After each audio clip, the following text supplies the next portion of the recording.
passion dans la vie, c'est les discriminations. Donc j'étudie la façon dont toutes ces petits mécanismes vont engendrer des discriminations en santé. Donc déjà, oups, je ne peux pas passer les diapos. Si. Qu'est-ce que c'est qu'une discrimination? Une discrimination, il faut bien comprendre que ça a un impact social, politique et économique. Il faut bien que les trois domaines soient réunis. Aujourd'hui, on va s'intéresser du coup aux petites blagues, aux parties très subtiles. C'est vraiment le niveau de base. On ne va pas aller très très loin dans les choses terroristes, tout ça, mais il faut bien comprendre que cette base-là favorise toutes ces discriminations. Alors, ce que je vous propose, c'est de commencer par ce qu'on appelle un check tes privilèges. Alors, je vais vous demander de vous mettre, vous savez, de façon à avoir toutes les petites vignettes et de pouvoir lever la main. Alors, je ne sais pas comment ça... Arrêtez de partager l'écran. Alors, est-ce que vous pouvez déjà tous lever la main? Voir si ça marche. Il faut aller sur le truc de participant et mettre lever la main, comme ça.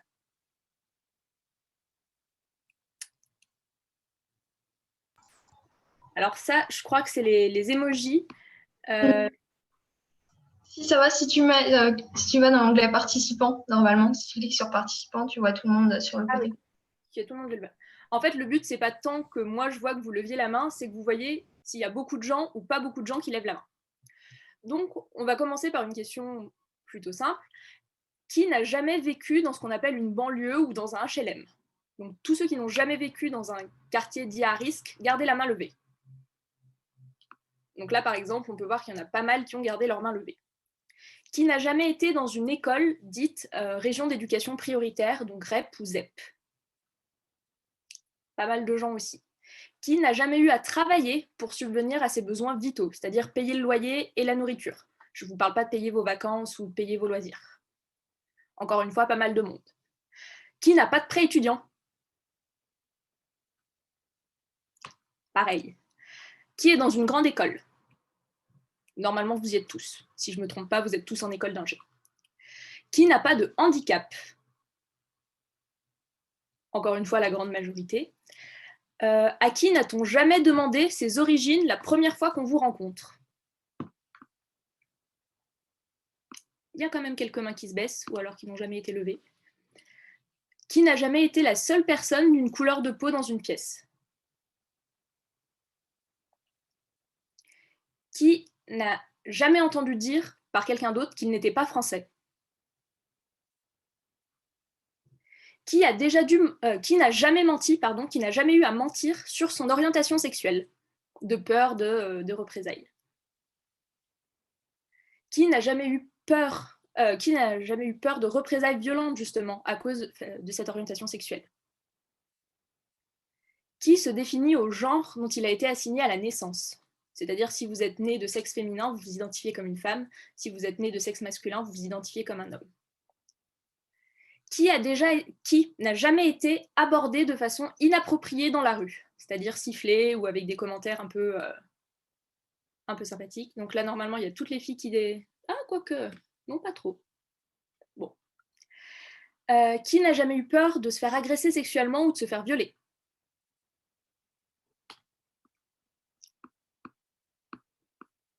Pareil. Donc il y en a quand même beaucoup qui ont décoché là pour ces deux dernières questions.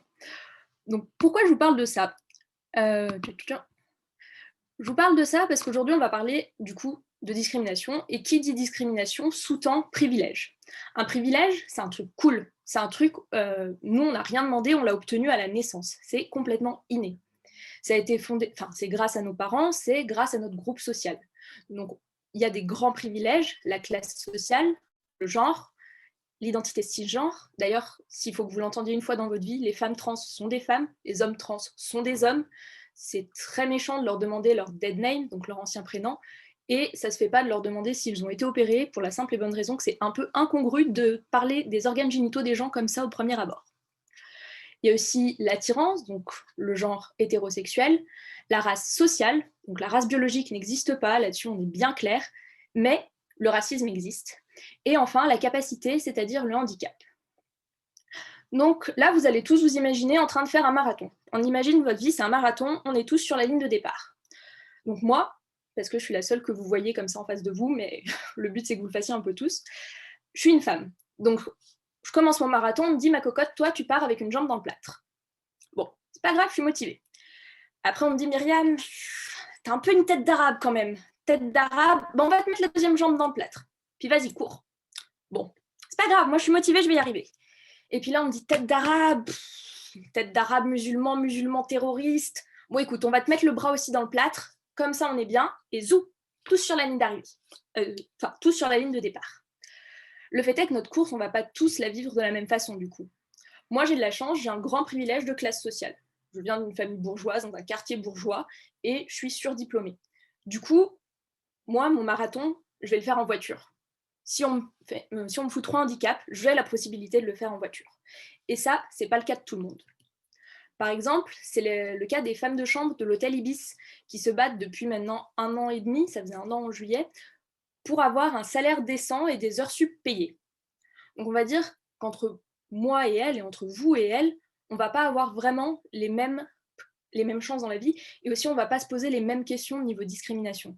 C'est un peu le piège quand on est dans des écoles comme ça d'élite, parce qu'il faut le dire, les ingénieurs, vous faites partie de l'élite, on va vous le répéter souvent, et puis d'autres vont vous répéter que vous êtes nuls. Donc, mais bon, gardez un peu cette idée-là. Plus on avance, plus on va avoir des gens qui ont les mêmes privilèges que nous. Du coup, on va complètement occulter cette partie-là de la population. Vous, votre objectif, ça va être de briser le plafond de verre. Donc, quand je dis vous, je parle des femmes et des minorités. Le plafond de verre, c'est quoi? C'est une barrière invisible qui nous empêche d'avancer plus haut. Par exemple, les femmes, elles sont beaucoup plus discriminées que les hommes dans la période où elles ont des enfants. Là, on a vu dernièrement les débats pour allonger le congé paternité. Les hommes, ils ont dit « Ouh, on veut pas trop, on n'a pas envie d'être pénalisés ». Alors que les femmes, ça fait 50 ans qu'elles disent « Oui, mais en fait, le congé maternité, ça bloque notre avancement, il faudrait qu'on soit un peu tous égaux, machin ». Oui, il n'y a pas de souci, on veut pas que tu sois pénalisé. Bah, du coup, on vous pénalise aussi, comme ça on est égaux. On n'a pas trop envie de lâcher ce privilège-là non plus. C'est aussi pour ça que c'est important de les reconnaître. Là, je ne dis pas que vous n'avez pas bossé, je suis sûre que vous êtes tous très méritants, mais la méritocratie, il faut bien comprendre qu'elle a ses limites. Si on arrive à un endroit, c'est généralement qu'on a eu des conditions relativement favorables. Et le piège de ces privilèges, c'est qu'ils fonctionnent de façon invisible, puisqu'on les a tous depuis notre naissance, on a l'impression que c'est normal et que tout le monde a les mêmes. Mais pourtant, il y a vraiment des dynamiques de pouvoir qui sont en jeu. C'est ce qu'on appelle, tout à l'heure, je vous ai parlé des jambes dans le plâtre, Kimberlé Crenshaw a appelé ça l'intersectionnalité. C'est-à-dire que les discriminations, elles ne s'ajoutent pas entre elles, elles se multiplient. Donc voilà, ça va être tous ces obstacles qu'il va falloir franchir. Il faut savoir aussi, pour vous donner quelques chiffres, que si vous... Enfin, il y a une étude qui a été faite en 2016, donc à l'époque où il y avait encore un peu de boulot sur le marché de l'emploi. Si vous appelez Julien Michel, vous aviez 6 chances sur 10, avec votre CV, d'accéder à un premier entretien d'embauche. Si vous aviez un prénom d'origine maghrébine, vous aviez que 3 chances sur 10, donc c'est-à-dire moitié moins. Et pour 8 entreprises, 8 entreprises du CAC 40, il y avait encore moins de chances que ça. Vous aviez 1 chance sur 10, donc ils se sont fait épingler par le défenseur des droits. Donc il y a des choses concrètes. Ces discriminations concrètes-là, on peut les voir, on peut les compter. Moi qui suis en médecine, il n'y a pas longtemps, on faisait une série d'articles. Pour trouver un médecin généraliste, vous avez plus de chances de trouver un médecin si vous avez un nom à consonance française par rapport à un nom à consonance étrangère. Moi, ma grande spécialité, c'est ce qu'on appelle le syndrome méditerranéen. C'est qu'on va décider que parce que vous avez une tête différente, alors syndrome méditerranéen, de base, on parle des gens du Maghreb, mais ça va aussi bien au niveau des gens des pays de l'Est. En gros, c'est un terme fourre-tout pour dire le mauvais étranger. On ne parle pas du suédois, on parle de celui qu'on ne veut pas. Et on va dire qu'ils se plaignent trop, donc on va leur donner moins d'antidouleurs, on va être moins attentif à leurs demandes, et ça entraîne des retards de prise en charge et parfois des décès. Pour rappeler, c'était l'affaire Naomi Musenga, il y a 2 ou 3 ans maintenant, où cette femme est décédée parce qu'on ne l'a pas prise au sérieux, on n'a pas écouté ses douleurs. On va parler un peu de l'humour. Donc en médecine, on est fan de ce qu'on appelle l'humour carabin, cet humour un peu graveleux, donc avec la Reine des Verges, et cette affiche qui était là pour la soirée rose. Donc c'était une soirée caritative pour le cancer du sein. Alors pour moi, cette affiche, c'est tout ce qui ne va pas. C'est des femmes, donc déjà, avec une plastique parfaite, qui sont blanches, qui sont minces. Et ces femmes, elles sont tellement inutiles, ce sont tellement des objets qu'on s'est permis de leur changer la tête et de cacher leurs tétons avec des petites têtes qui font des grimaces, parce que ces femmes n'ont pas d'identité, elles n'existent pas en soi. Alors bien sûr, on va me dire que c'est de l'humour. Ça, j'ai bien compris. Des femmes qui sont... Moi, ça me rappelle Baudelaire. Vraiment, c'est un troupeau de victimes offertes quand je vois ça, alors qu'on parle quand même d'un cancer et on essaie de dire aux gens d'aller se faire dépister. Le fait est que c'est ce qu'on appelle une violence symbolique. C'est-à-dire que c'est assez sournois, ça va être placé dans la vie de chaque femme, mais ça va nous faire part d'une certaine domination. La dernière fois, j'étais en stage aux urgences, quand les internes, donc moi je suis externe, les internes c'est ceux qui sont dessus, me disent écoute, je souffre de gigantisme, ça te dit de me palper l'entrejambe. Bon, super blague, vraiment, on est allé très loin, mais qu'est-ce que ça veut dire? C'est pas de la drague. Vraiment, j'ai jamais entendu aucune nana dire que ça a marché, et tout d'un coup on s'est dit ouais, t'es l'homme de ma vie direct.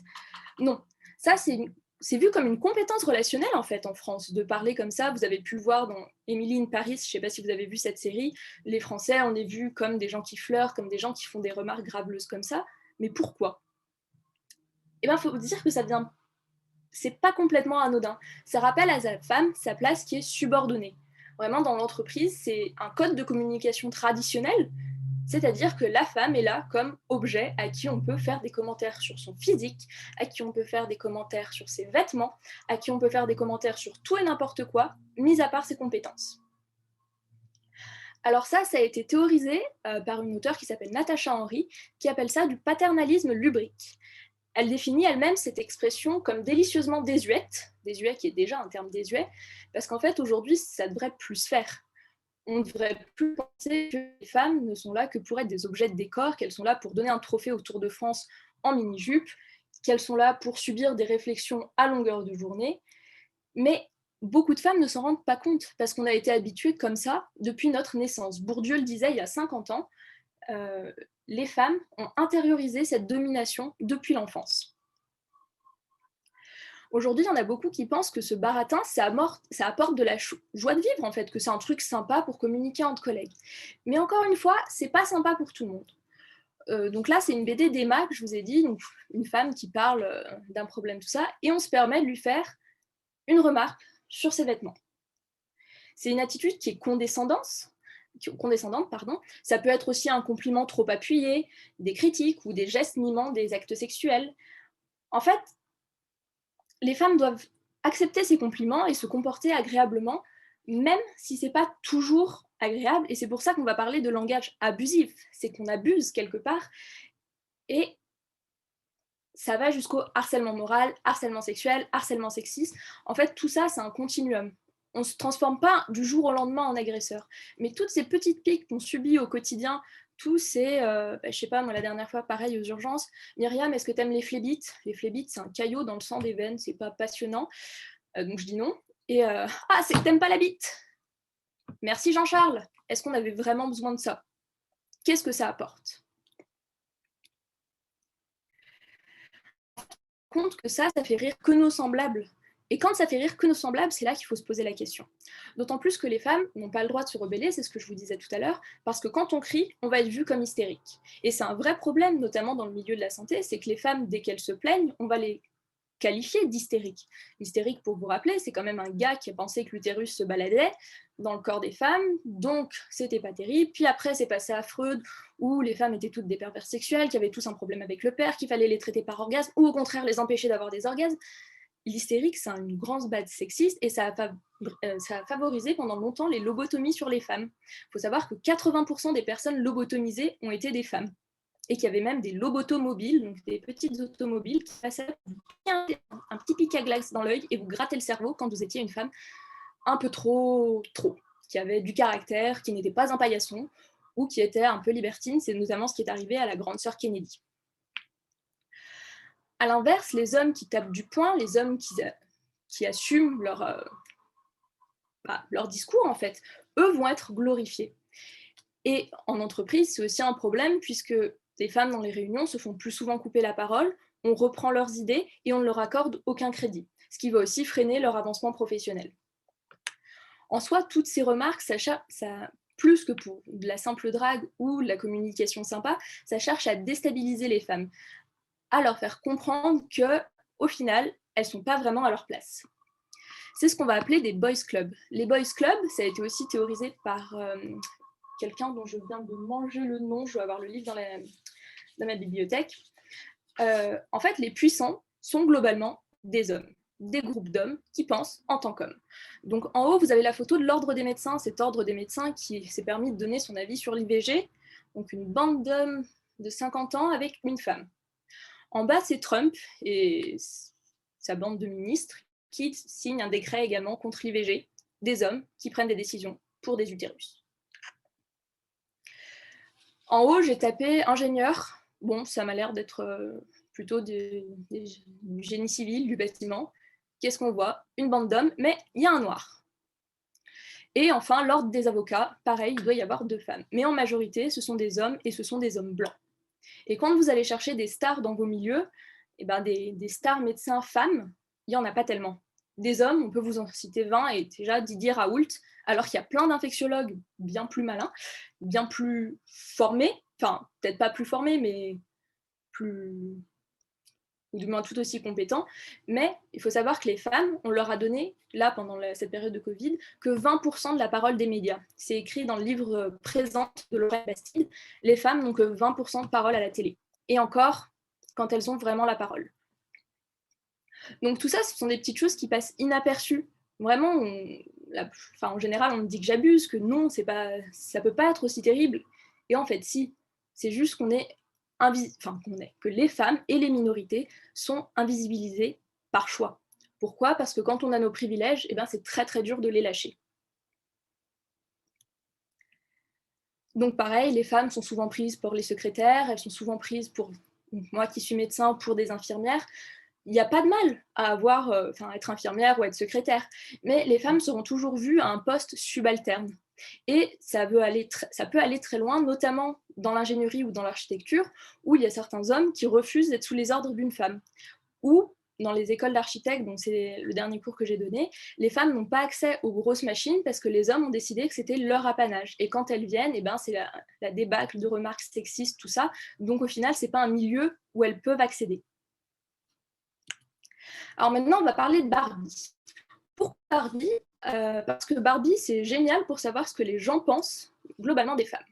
Donc Barbie, je vous rappelle qu'elle ne tient pas debout, mais que Mattel fait beaucoup de com sur comment on a amélioré Barbie, comment la vision de la femme a amélioré. Donc je vous présente Barbie ingénieure. Barbie ingénieure, elle sait fabriquer 2 choses, des portants qui tournent pour ses vêtements et des machines à laver. Mais Barbie, elle ne donne que les idées, donc je vous laisserai aller si ça vous intéresse, regarder la pub de Barbie. Mais quand ça devient trop difficile, elle demande à ses copains Steven et Brian de l'aider, parce que Barbie, elle ne peut pas se débrouiller toute seule. Bon. Il y a aussi le fait que Barbie soit habillée en rose avec une mini-jupe. Pour Game Developer, franchement, ils ont fait de gros efforts, ça montre que ça s'améliore. Mais cette Barbie en mini-jupe, elle a aussi posé problème. Donc là, je vous présente Barbie architecte, une autre Barbie. Et les féministes, vraiment, ont dit, les féministes et d'autres hommes, non, une femme architecte, ça ne ressemble pas à ça. Alors déjà, on n'a pas les cheveux longs, c'est un carré court réglementaire ou un chignon, on ne met pas de petites robes, non, c'est tailleur strict de rigueur, machin. Qu'est-ce que ça veut dire? C'est ce qu'on appelle les injonctions paradoxales au corps des femmes.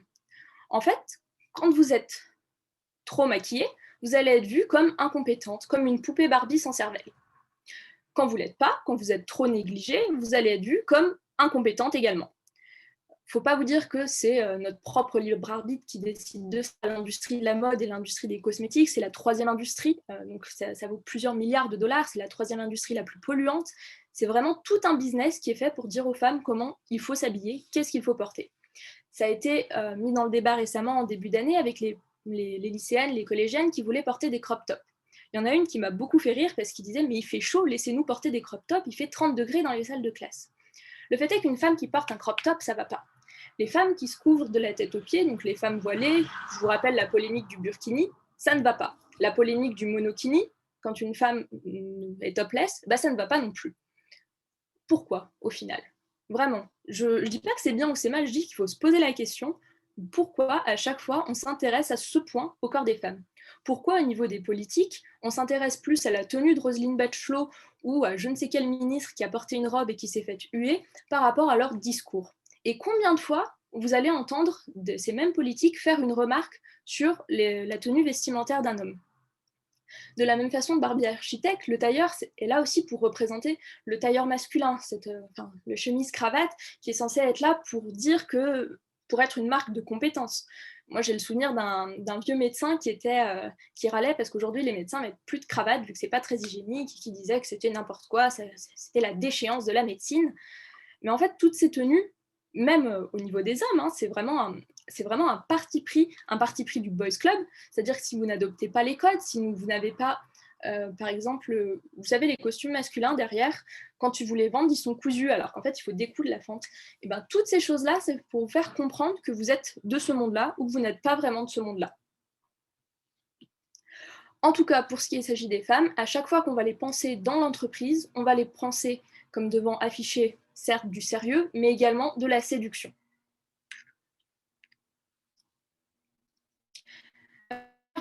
Danoise, donc d'architecture et d'ingénierie, qui s'appelle quand même Big Dick, comme signe.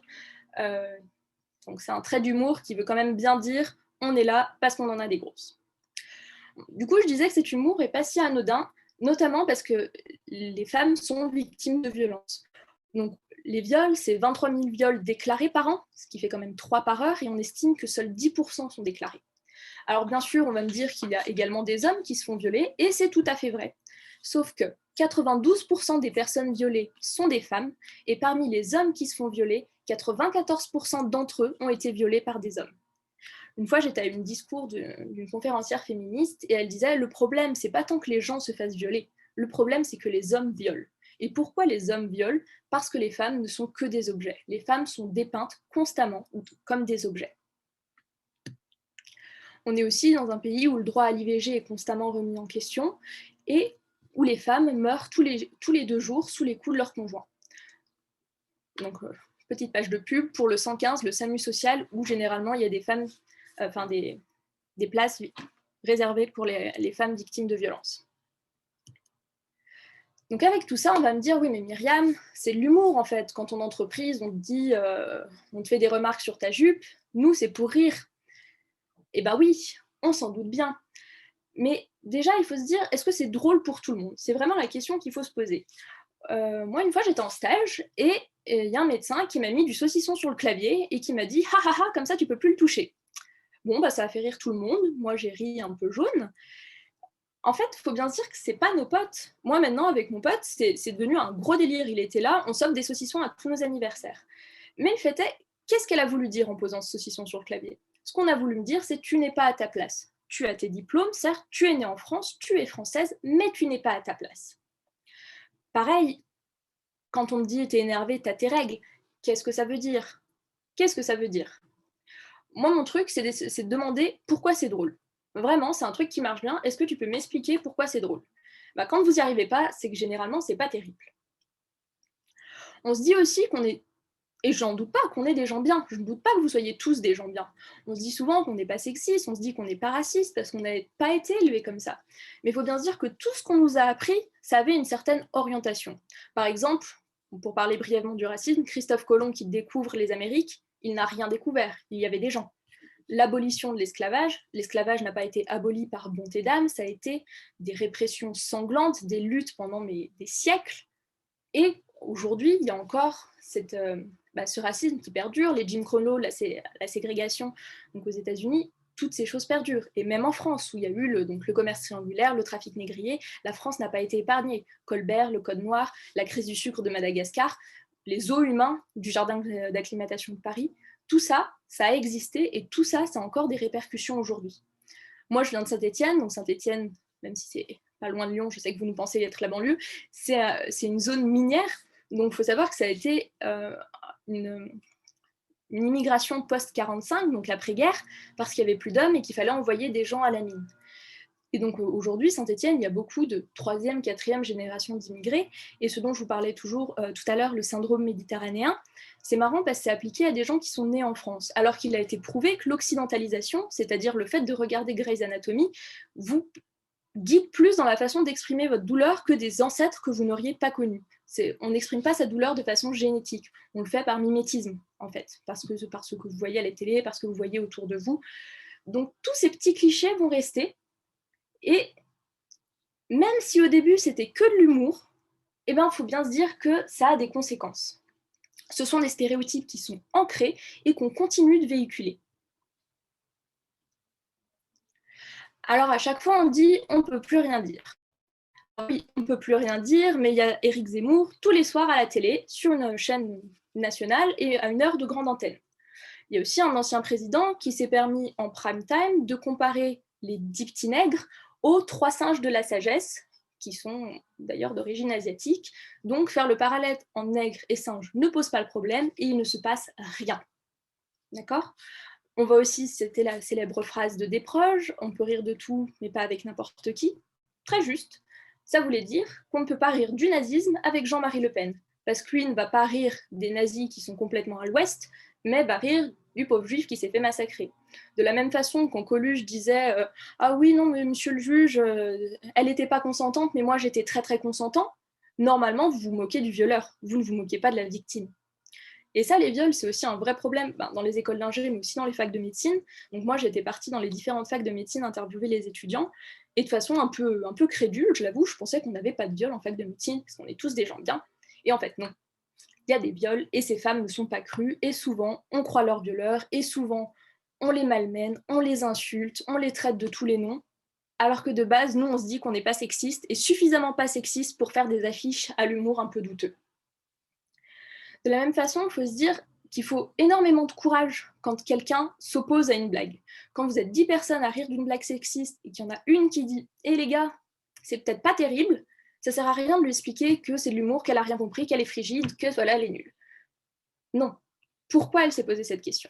Pareil, quand on va dire « pas tous », oui, mais tous les médecins ne sont pas racistes, oui, mais tous les hommes ne sont pas sexistes.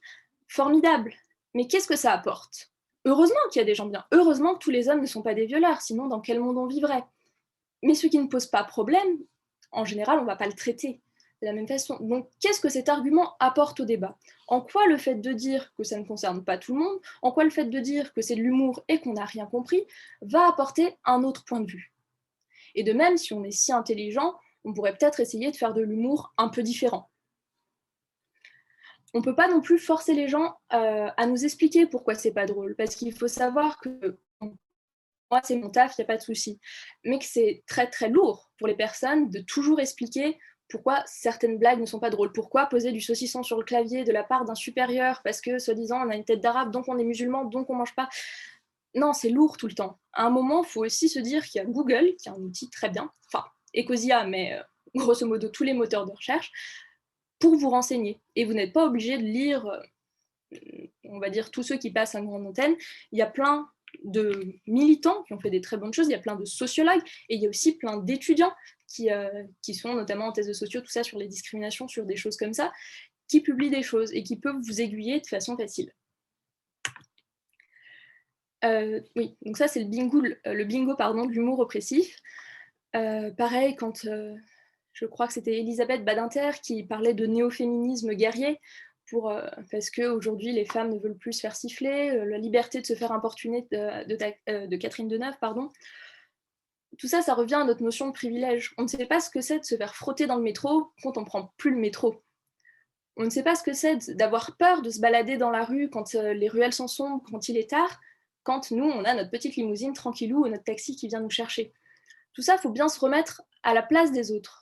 Pareil, quand on est hétéro, on ne s'imagine pas ce que peuvent vivre des personnes qui sont homo et la peur que ça peut engendrer certaines fois quand vous tenez la main de votre copine ou de votre copain dans la rue et que les gens vous menacent, alors qu'en soi, vous avez fait ce que tout le monde fait.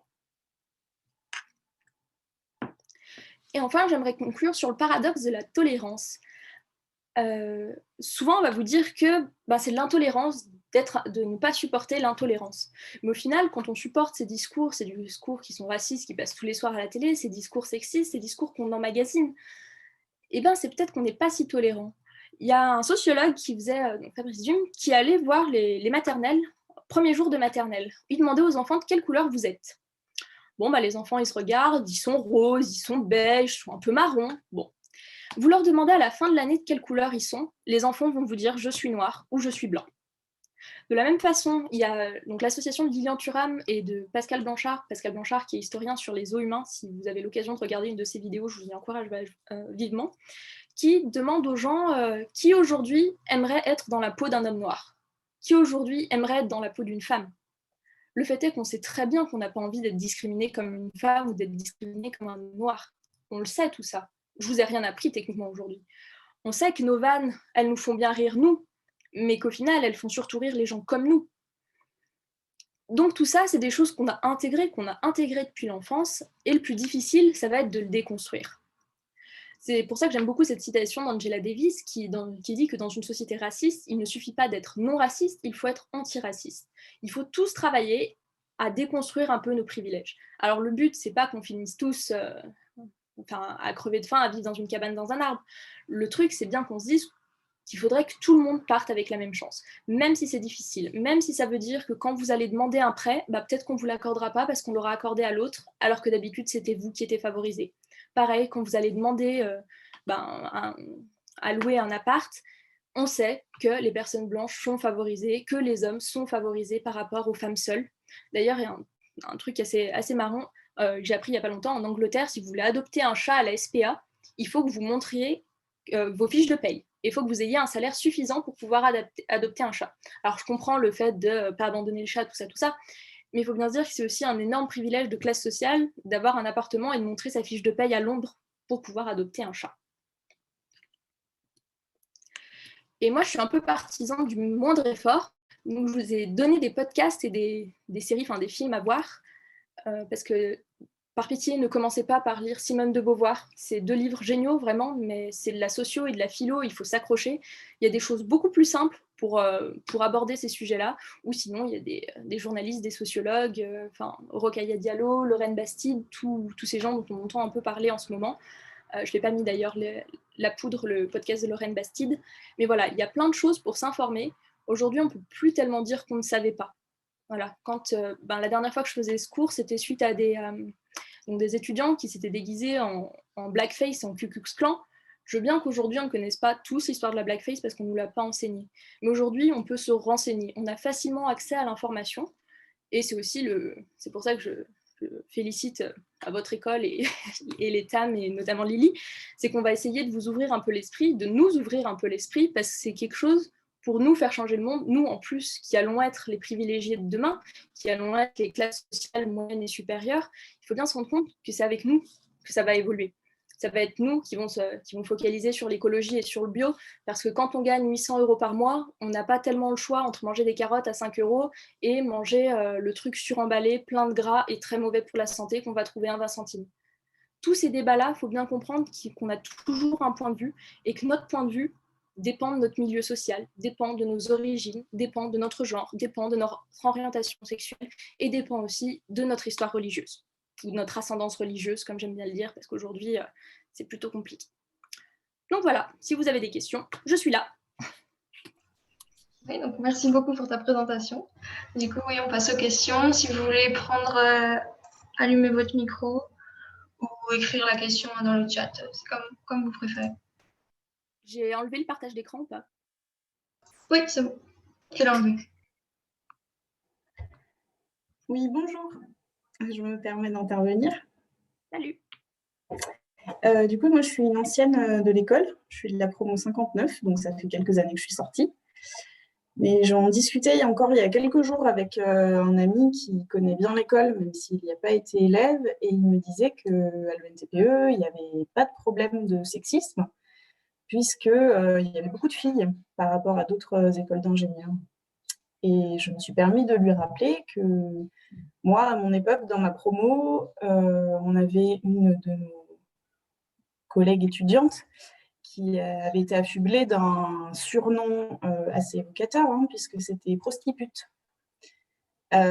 Et dans la promo en dessous de la mienne, il y avait également une personne dans la promo qui avait été rebaptisée, je crois, Ralafouf ou que sais-je.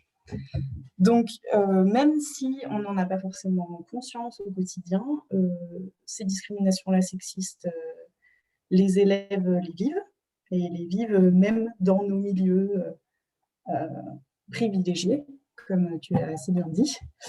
Donc voilà, j'aimerais attirer votre attention, parce que je ne suis plus étudiante, mais je l'étais il n'y a pas si longtemps. Même si on pense qu'on est protégé dans le milieu de tout ça, non, ce n'est pas le cas. Au contraire, même, je dirais qu'il y a une sorte d'invulnérabilité qui vient, je pense, avec le fait d'avoir ce statut de jeune étudiant ingénieur. Il peut y avoir ce côté se permettre certaines choses. Il y a une liberté aussi du fait de quitter la prépa et d'arriver en école d'ingénieur et de se sentir comme ça dans une sorte d'exaltation. Et ça peut conduire à beaucoup de comportements, si ce n'est simplement sexistes, mais voire des violences. Donc voilà, pour rappeler qu'on en est proche. Dans ce que tu dis, oui, il y a beaucoup de femmes aujourd'hui en école d'ingé, et en effet, il y a plus de femmes aujourd'hui en médecine, en école d'archi, mais il faut déjà se dire que le corps enseignant ne représente que 20%. En général, 20-25% des femmes font partie du corps enseignant. Donc ça reste quand même un milieu très masculin. Le masculin reste au poste supérieur et au poste qui encadre. Deuxième chose, c'est pas parce qu'on est une femme qu'on n'est pas sexiste. On a tous été élevés dans ces milieux-là. Il faut vraiment prendre du recul sur ce qu'on fait, et généralement c'est aussi des femmes qui traitent les autres de prostitutes. Faut pas se dire, enfin, c'est de la faute de tout le monde, vraiment, c'est la faute des hommes aussi, mais c'est aussi la faute des femmes qui ont été élevées dans ce milieu-là et qui n'ont pas encore été, été mises face à certaines choses. C'est aussi le corporatisme, donc ce que tu disais un peu, dans ces milieux où on se sent protégé, où on se sent entre nous, donc si c'est entre nous, il n'y a pas de souci, mais en fait, c'est un peu un piège. Le corporatisme, ça peut avoir des côtés très chouettes, des côtés où on est solidaire, on se passe les cours, tout ça, mais ça peut aussi avoir des conséquences très néfastes. Quand vous êtes celle qui est appelée prostitute par toute la promo, et ben en fait, vous êtes très très seule. Et là, le corporatisme, vous avez que ses mauvais côtés, vous avez tout le monde qui vous insulte et vous êtes seule.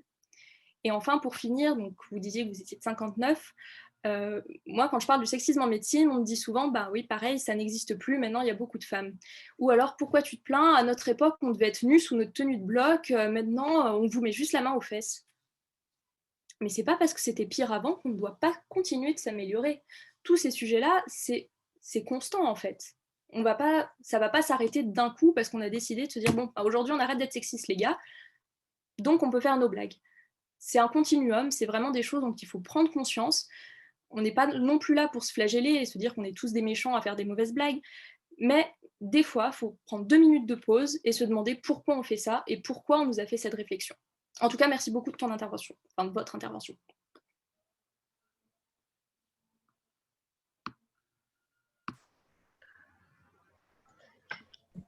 Juste, Myriam, je vais te demander de remettre ton diapo si tu peux. Pour quelqu'un aimerait te contacter via ton adresse mail ou donner ton adresse mail, l'écrire dans le chat. Ouais, je vais l'écrire dans le chat.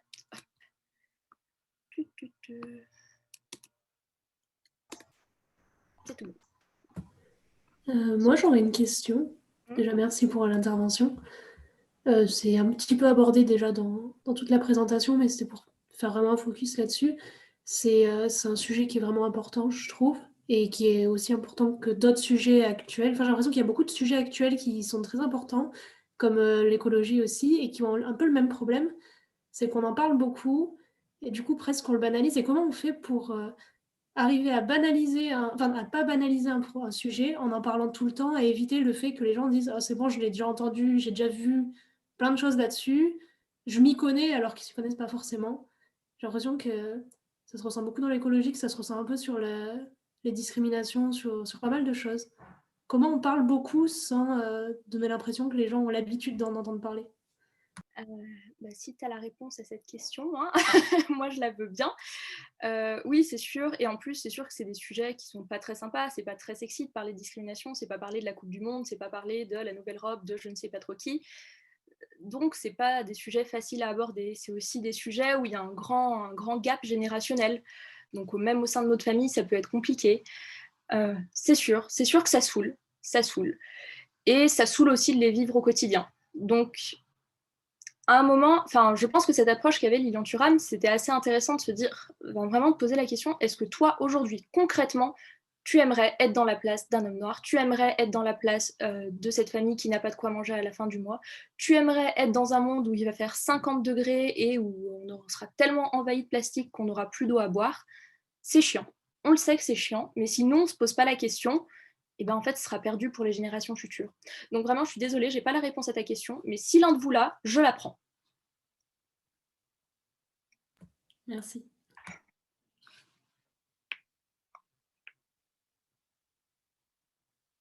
Bon, on est dans les temps. Si quelqu'un a une autre question.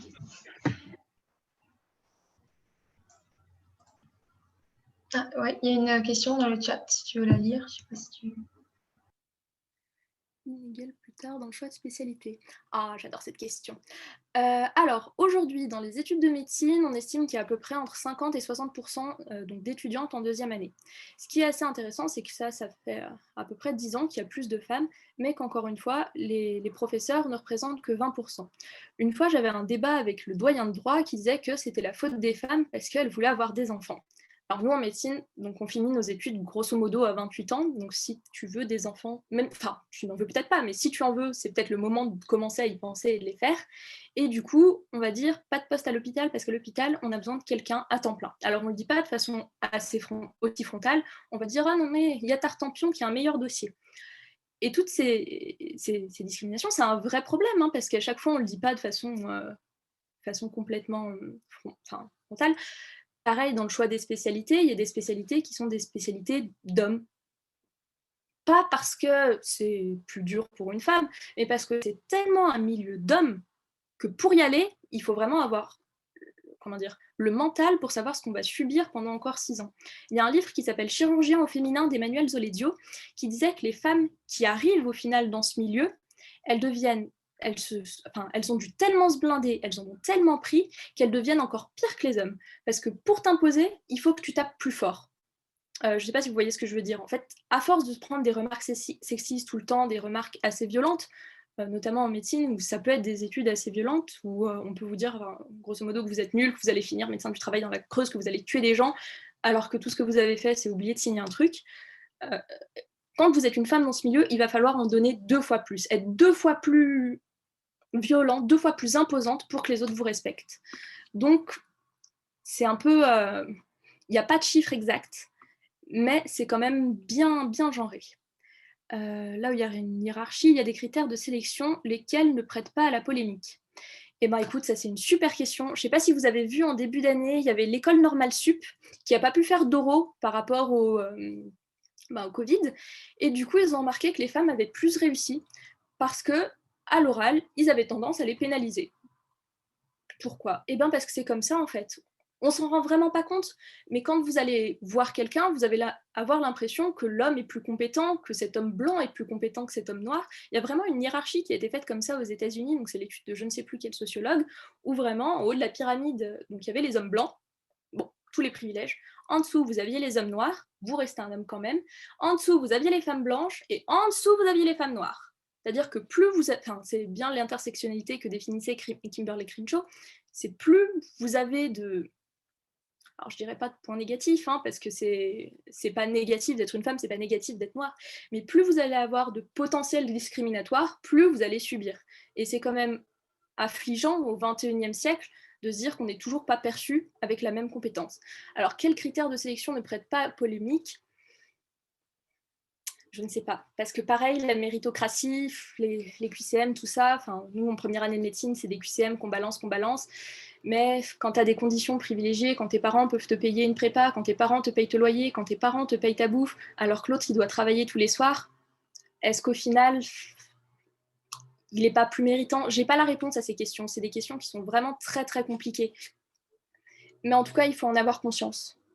Et il faut aussi en avoir conscience, je ne sais pas si vous faites ça dans vos écoles, mais il y a pas mal d'écoles d'ingé, de choses comme ça, notamment à Grenoble, qui font partie d'associations pour aller parler de l'ingénierie, donc des femmes ingénieures déjà en CP. Il faut savoir que c'est en sortant de primaire que les femmes ont l'impression d'être moins bonnes à l'école dans les matières scientifiques que les garçons.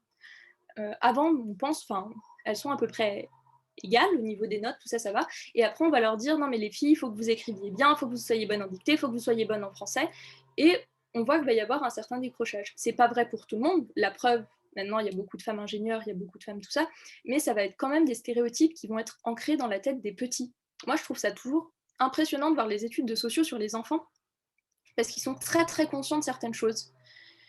Du coup, voilà, si vous avez l'occasion de faire partie d'associations qui vont voir les enfants, qui vont leur parler, les maths, c'est bien, l'ingénierie, c'est chouette, déjà leur parler de ces choses-là, parce que c'est sûr, quand on vient d'un milieu ZEP ou d'un milieu REP, qu'il n'y a pas d'enfants de médecins, qu'il n'y a pas d'enfants de... Enfin, tout ce que vous avez en face de vous, c'est les ouvriers, pour être vraiment dans le cliché, hein, les ouvriers, les vendeurs de drogue, ou ceux qui se tuent au travail pour...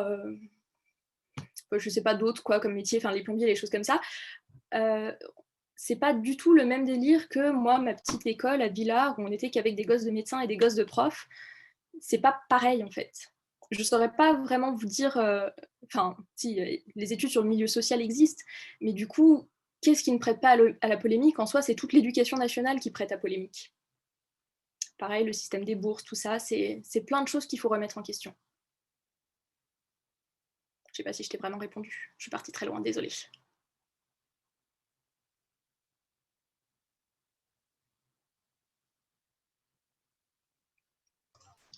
Si vous avez d'autres questions, même n'hésitez pas à prendre le micro. Il y a une auteure qui a écrit un livre, Comme un million de papillons noirs, qui s'intéresse Enfin, qui est un livre, grosso modo, qui parle d'une petite fille noire pour changer un peu des héroïnes blanches et des héroïnes qui attendent le prince charmant. Et à un moment, elle demandait aux gens sur Twitter à quel moment vous vous êtes rendu compte que vous n'étiez pas blanc. Et c'est un truc qui est assez marrant, ou à quel moment vous vous êtes rendu compte que vous n'étiez pas un homme. C'est un truc qui est assez marrant à demander aux gens, pour encore une fois un peu raconter ma vie. Moi, je m'en suis rendu compte quand je suis arrivée en primaire dans ce petit milieu bourgeois et qu'on m'a demandé si j'égorgeais des moutons chez moi. Dans mon jardin, dans ma baignoire, je ne sais pas. Maintenant, je dis que j'égorge des enfants, parce que c'est toujours une question qu'on me pose, et généralement, ça met les gens mal à l'aise quand on dit qu'on égorge des enfants. Mais vraiment, à quel moment on s'est rendu compte qu'on subissait ça? Quand on est une femme, à quel moment on s'est dit, en fait, quand je vais dans la rue, ce milieu ne m'appartient pas? Bah, quand vous demandez aux filles, c'est au collège. Au collège où elles se disent, non mais si je mets une jupe trop courte dans la rue, on risque de m'embêter, si je mets du rouge à lèvres, on risque de m'embêter, alors que ce sont des quatrièmes, ce sont des enfants prépubères. Pour revenir sur le débat du crop top, on parle de sexualisation d'enfants de 14 ans. Il y a toujours ces petites questions à se poser. Enfin, les journalistes aiment bien avoir le sujet polémique, mais il y a parfois d'autres angles de vue qui sont intéressants à creuser.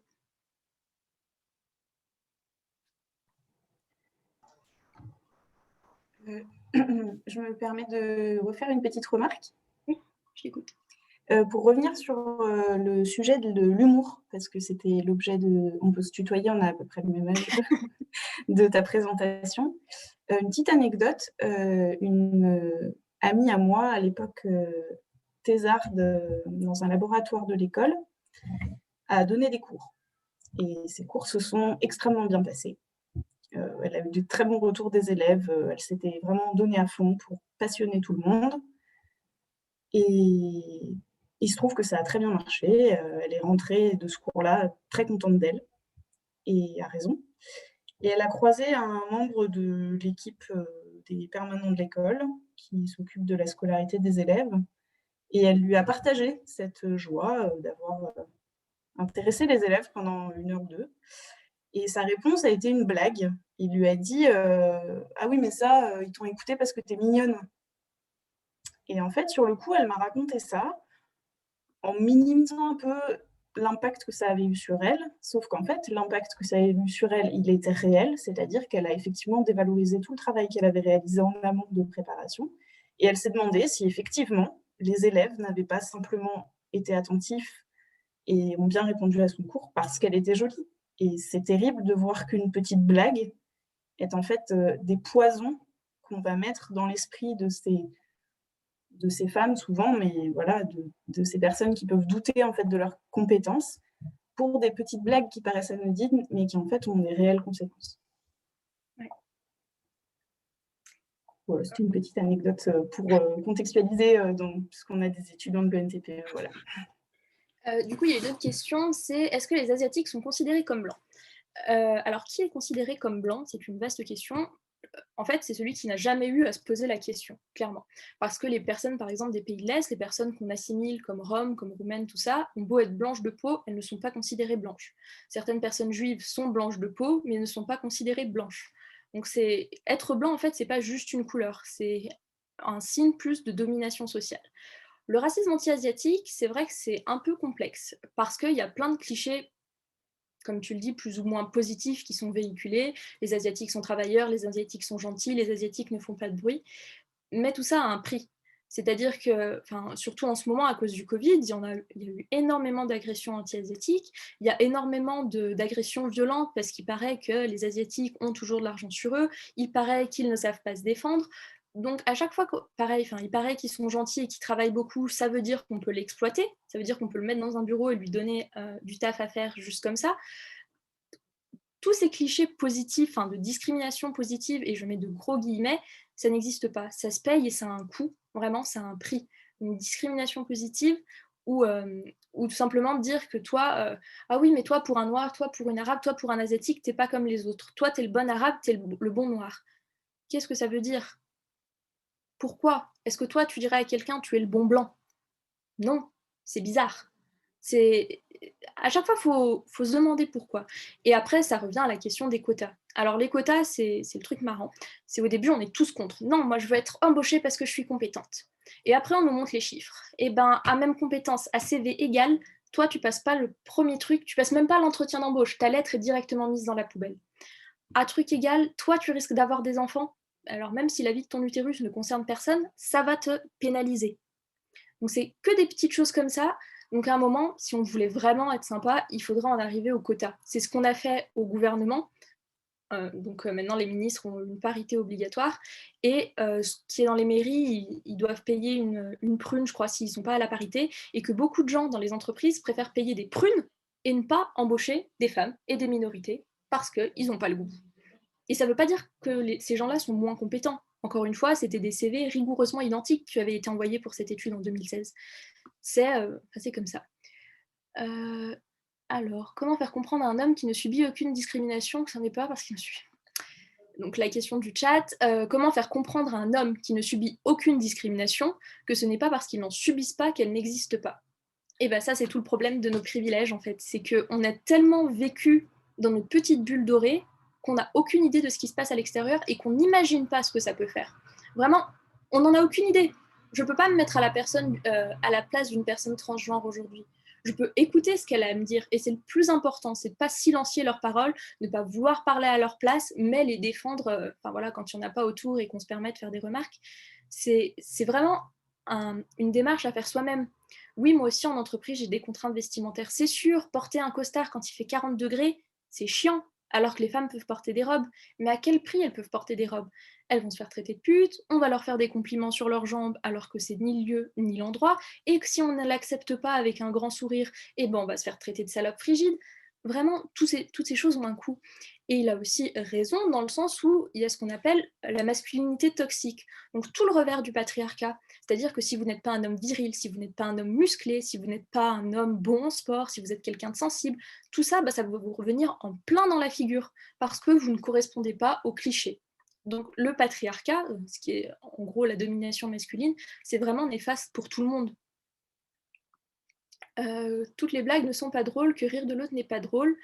Moi, c'est ce que je te dis, je demande qu'est-ce qui fait rire? Vraiment, je n'ai pas compris. Je fais la débile. Voilà, les bites, haha, qu'est-ce qui est drôle?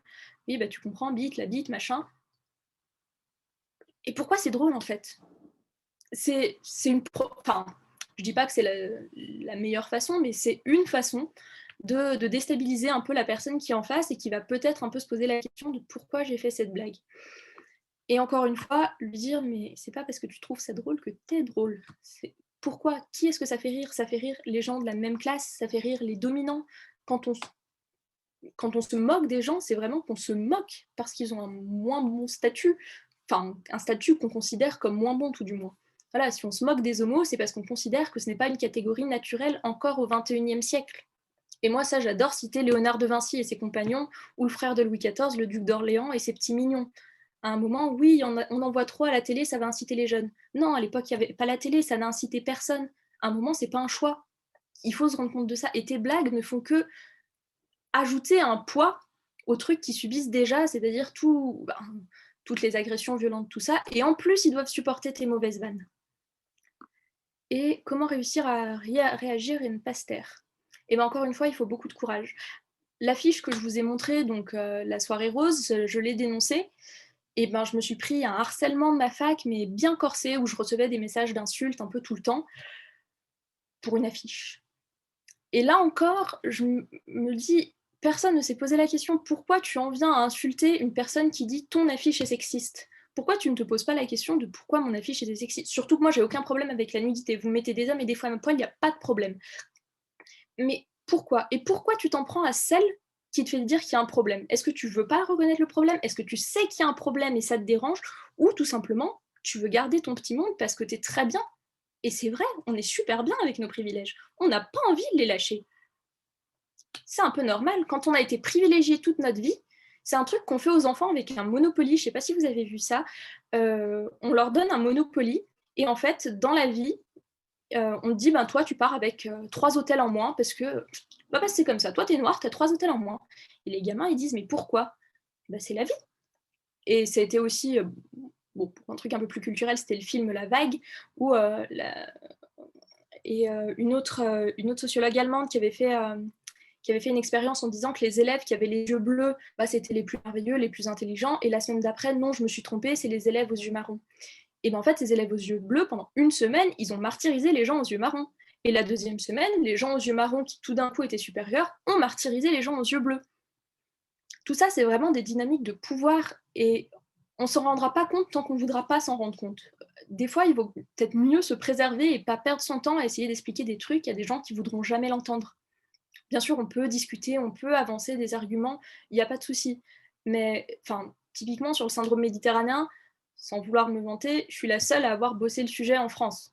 On est plusieurs, on est plusieurs à avoir travaillé sur cet article, mais en soi, on n'est qu'un seul groupe.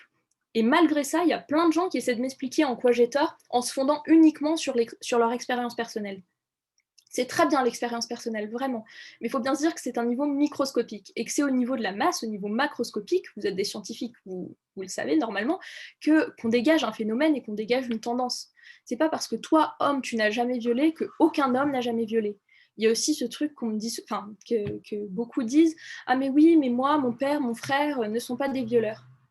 C'est formidable, vraiment c'est formidable, je suis très très heureuse. Mais ça ne veut pas dire qu'il n'y en a pas.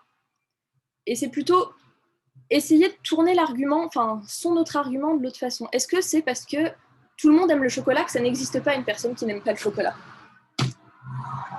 Désolée, il y a un camion qui passe dans ma rue. Voilà, essayez d'avoir ces petits stratagèmes pour un peu essayer de les entourlouper, mais surtout pas d'attaque frontale, parce que la plupart du temps, ça se retourne contre nous, et ça peut vraiment être lourd, et ça peut vraiment aller très très loin, le harcèlement, dans un milieu aussi corporatiste. Pardon, à chaque fois, je parle beaucoup trop. Merci beaucoup en tout cas pour toute ta présentation, tes réponses, ça, c'était super intéressant. Donc, je remercie aussi tous les participants au Zoom d'être venus. Et on se retrouve la semaine prochaine pour le thème sur l'histoire de Lyon, il me semble. Voilà. Merci à tous. Salut. Merci.